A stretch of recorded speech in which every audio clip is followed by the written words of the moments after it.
Okay, so this video is going to be a little bit different from my other ones, but I felt like talking about this anyway, because it's an idea I've had for a while, and I thought, you know what, why don't we go ahead and do this?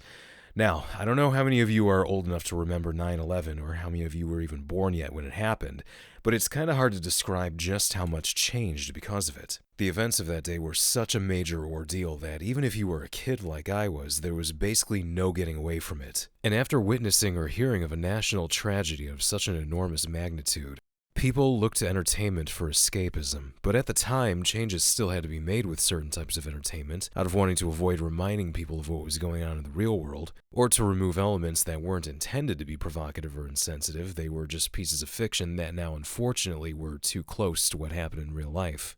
A lot of movies and shows got affected because of this, and a lot of video games were changed as well. I want to quickly go through a few of them first before getting to the main titles that I wanted to discuss.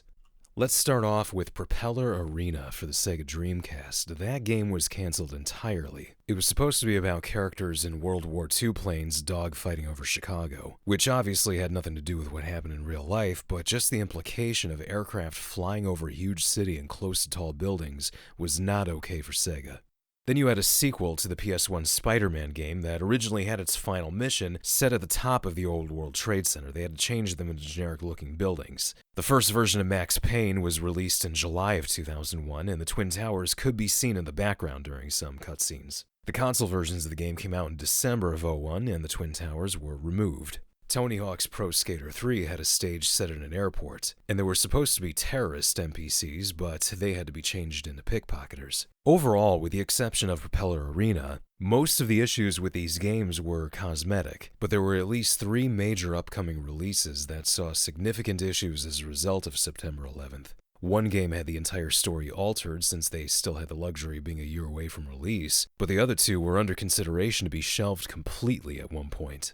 Metal Gear Solid 2 was one of them. To make a very long story short, the game's plot revolves around a terrorist takeover of a facility in the New York harbor called the Big Shell. The president is among the hostages, and spoiler alert, after he tries to grab your balls, he tries to force you into shooting him. And after a whole bunch of other crazy stuff happens and AI suddenly plays a huge role, and after getting a very stark warning about life in the digital age years before social media platforms took off, the game was supposed to end with a spectacular cutscene that was meant to show a giant Metal Gear being purposefully crashed into Lower Manhattan, which would have taken out a lot of buildings with it. The final boss battle still takes place on the roof of Federal Hall around a bunch of damaged buildings. And amazingly, they went with this story idea in 1999 after dropping their original plan of the game being about nuclear weapons inspections in Iraq and Iran, where the game would have taken place on an aircraft carrier in the Persian Gulf. The reason for that change was because the political situation involving these countries began to escalate around that time, so the developers probably thought that setting the game near New York and showing a massively destructive event taking place in the city was just completely rooted in fantasy.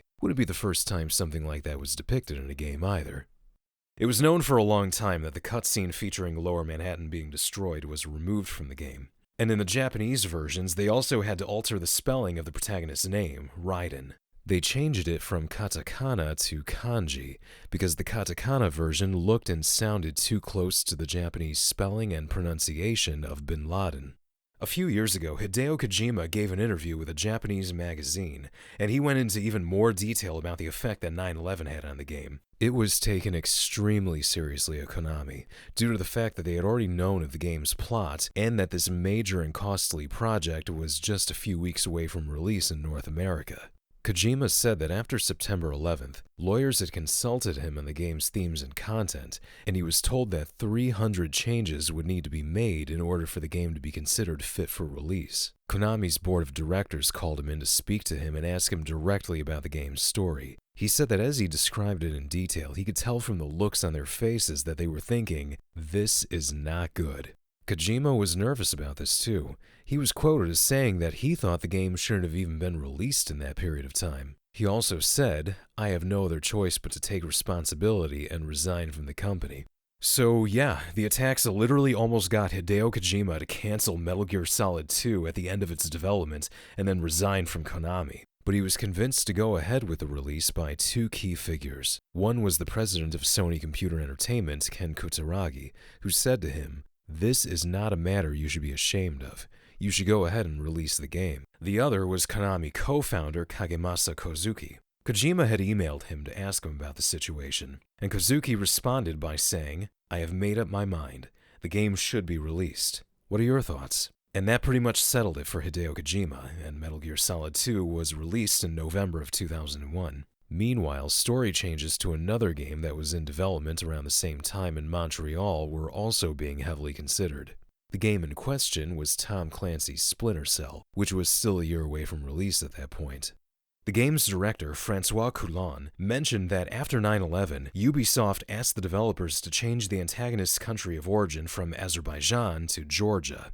Azerbaijan is still central to the story, but the plot changed to Georgia invading them for their oil resources, which resulted in U.S. intervention against Georgia, which then resulted in a major cyber attack against the U.S. from Georgia as retaliation. It's a really interesting story, actually. And they knew from the beginning when they wrote it in 1999 that they wanted this to be heavily geopolitical, and essentially being about aggressive intelligence gathering in the face of a dire national security threat. Which in a way I guess made the game accidentally really relevant for its time. Now, I don't know what act Azerbaijan would have committed in the original story to warrant US intervention. Maybe they would have invaded Georgia and they just swapped the two countries out, but there's at least one remnant of this story in the files of the game. Going by an email that was supposed to be found in a cut mission, the game's main antagonist, Georgian President Kombain Nikoladze, who has a very Georgian surname, was originally named Kombain Mammadov, which is a very Azerbaijani surname. Oh, and by the way, you might be asking, how the hell did 9/11 make them change the country of origin from Azerbaijan to Georgia?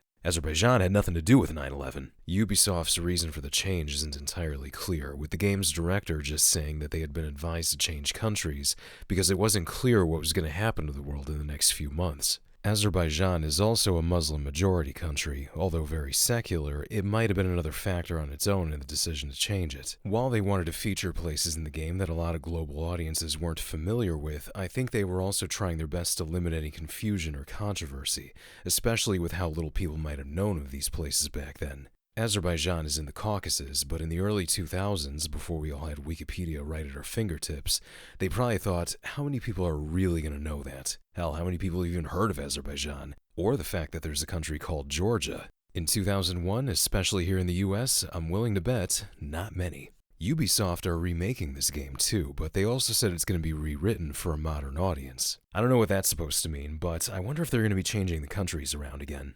Now, even though they weren't trying to make the game too much of a reflection on anything that might have been happening in real life at the time, I think they still took some influence from the attacks and the aftermath of them in the later part of its development. And the sequel, Pandora Tomorrow, definitely took more influence from the post-9/11 world. All right, Fisher. You're inside LAX. You're kidding. That was way too easy. Basically, we've got gaps in the armor.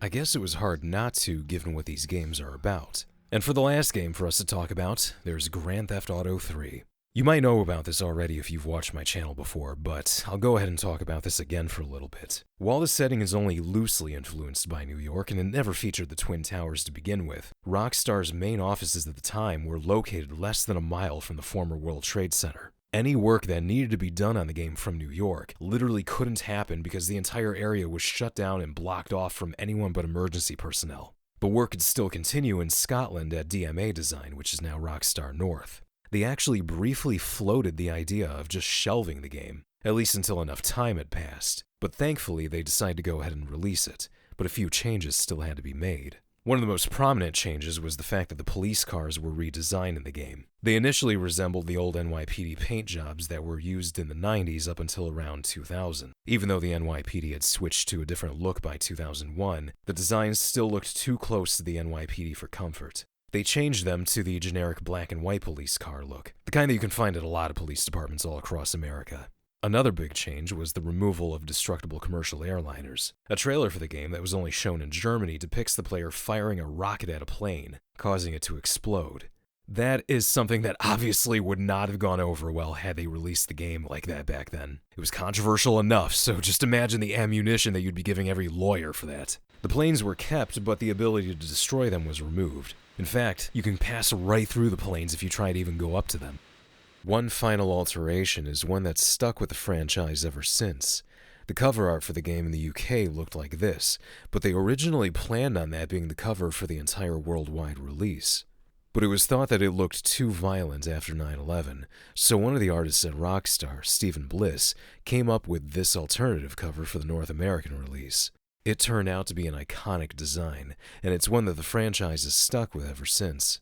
Vadim M did a great video going very in-depth as to what specifically got changed, including a lot of technical details. But I was reminded of this all over again after seeing this post by TJGM last year. Someone on Reddit posted a screenshot of the Twin Towers mod for GTA 3. But I guess there's people out there who thought the Twin Towers were actually in the game to begin with. And this is in the GTA subreddit of all the places. This can only mean one of two things. Either people are misremembering an old game, which can happen, there is such a thing as the Mandela effect, or maybe they just never played it and they aren't familiar with it. GTA 5 was the first game in the franchise that a lot of people actually played. They're fans of it from that, and they might only know about the older games just from seeing it on the internet. They're only going by what they barely know of it. And that's about it, really. Yeah, I know, this is a bit of a deviation from what I typically talk about, and all of this was only a drop in the bucket when you compare it to what actually got changed in entertainment because of the attacks. If I was to talk about all the movies and TV shows that got changed and songs that got banned on the radio back then, this would probably be a 2-hour video, and I'm not about to do that. But I hope you found this interesting nonetheless. Thank you for watching, and I'll see you next time.